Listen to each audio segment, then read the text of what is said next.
bermula dari seorang perempuan tua yang hidup sebatang kara, yang setiap harinya pergi ke hutan untuk mencari kayu bakar.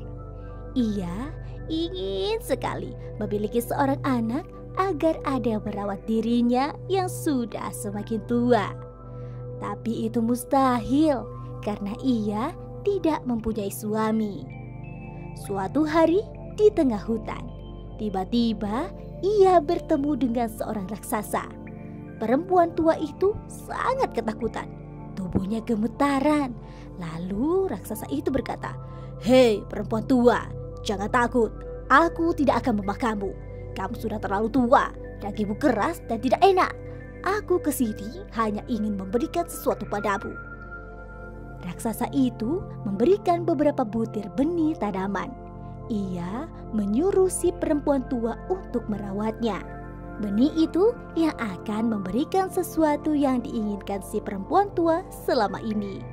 Bukan tanpa maksud, raksasa itu punya rencana. Ketika benih itu berhasil tumbuh, maka perempuan itu harus memberikan sebagian untuk raksasa.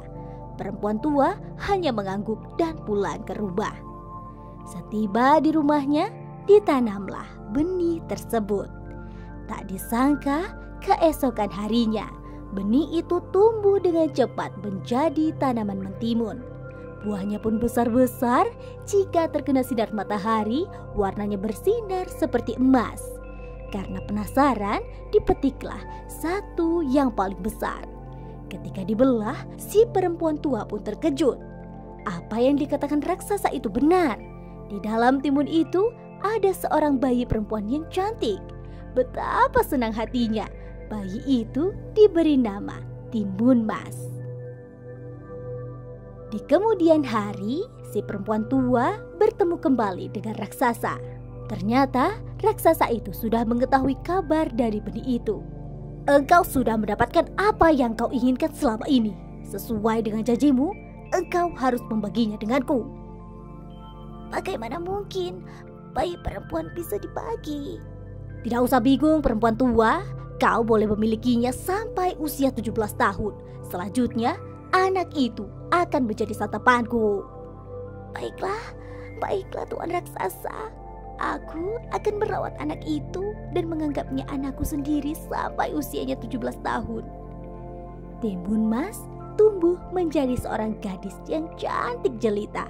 Kulitnya kuning langsat, tubuhnya tinggi semampai, rambutnya hitam berkilau. Semakin hari, kecantikannya semakin terlihat. Ia juga rajin membantu dan selalu menemani ibunya mencari kayu bakar. Kebaikan hati Timun Mas membuat si perempuan tua khawatir kehilangannya. Tahun demi tahun terus berganti. Kini Timun Mas sudah menginjak usia 17 tahun. Sudah waktunya bagi raksasa itu untuk mengambil Timun Mas. Tiba-tiba terdengar suara dentuman yang sangat keras. Itu adalah suara langkah kaki si raksasa. Perempuan tua lalu menyuruh Timun Mas bersembunyi di dalam kamar. "Hai perempuan tua, mana anak perempuanmu yang telah kau janjikan untukku?" Ia sedang mandi di kali, Tuan Raksasa. Tubuhnya sangat bau. Kau pasti tidak akan suka memakannya." "Baiklah, aku akan kembali seminggu lagi. Pastikan saat aku kembali, ia sudah siap untuk kubawa ke hutan." "Tentu saja Tuan, aku tak akan mengecewakanmu." Pergilah raksasa itu kembali ke hutan. Setelah seminggu berlalu, raksasa itu datang kembali. Ibu dan anak ini tetap tidak mau berpisah. Timun Mas kembali bersembunyi. Kali ini di dapur, di dalam tempayan air yang kosong.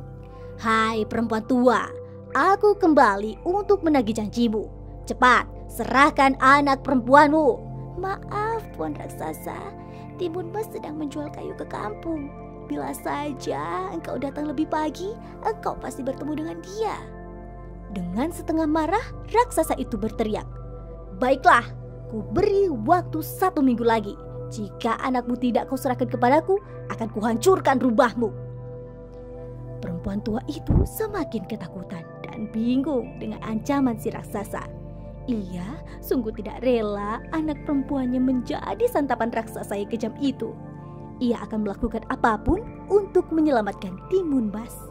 Kemudian si perempuan tua pergi menemui seorang kakek sakti yang tinggal di gunung. Kakek sakti itu memberikan benih mentimun, sebuah duri, sebutir garam, dan sepotong terasi. Seminggu kemudian, raksasa itu datang lagi. Kali ini, si raksasa sudah tidak dapat menahan emosinya. Kakinya yang besar dihentak-hentakkan ke tanah sehingga bumi bergetar. Cepat, serahkan andakmu atau kuhancurkan rumah beserta dirimu. Aku sudah sangat lapar. Maaf Tuan Raksasa, anakku sudah berjalan ke hutan. Kembalilah engkau ke hutan, tempat tinggalmu. Timun Mas sudah berada di sana. Pada saat itu, raksasa melihat Timun Mas baru saja keluar dari rumahnya. Tak menunggu lama, raksasa itu langsung mengejar Timun Mas. Timun Mas panik, tapi ia masih mengingat perintah ibunya. Ia lalu melempar sebutir benih mentimun. Benih itu langsung berubah menjadi ladang mentimun dengan buahnya yang begitu besar. Karena kelaparan, si raksasa memakan mentimun-mentimun itu hingga kejang. Walau dengan tubuh yang kekenyangan yang membuat jalannya menjadi lambat, namun dengan langkah kakinya yang panjang, raksasa itu bisa mengejar Timun Mas. Saat semakin dekat, Timun Mas melemparkan sebuah duri. Duri itu pun berubah menjadi hutan bambu, sehingga raksasa menjadi kesulitan melewatinya. Tubuhnya penuh dengan luka karena tertusuk batang bambu. Namun, raksasa itu tidak menyerah. Ia tetap mengejar mangsanya. Kali ini, Timun Mas melemparkan sebutir garam. Seketika, garam itu berubah menjadi lautan yang luas, sehingga raksasa itu harus berenang untuk mengejar Timun Mas. Raksasa itu tetap berhasil meskipun sudah kelelahan. Lalu, Timun Mas melempar sepotong terasi yang kemudian berubah menjadi lumpur hisap. Raksasa itu berteriak meminta tolong ketika tubuhnya terhisap lumpur. Tubuh raksasa yang besar tidak mampu melawan hisapan lumpur itu. Maka tamatlah riwayat raksasa jahat itu.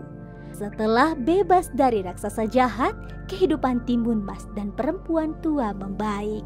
Hingga suatu hari, Timun Mas bertemu dengan seorang pangeran dari negeri seberang. Mereka saling jatuh cinta dan menikah.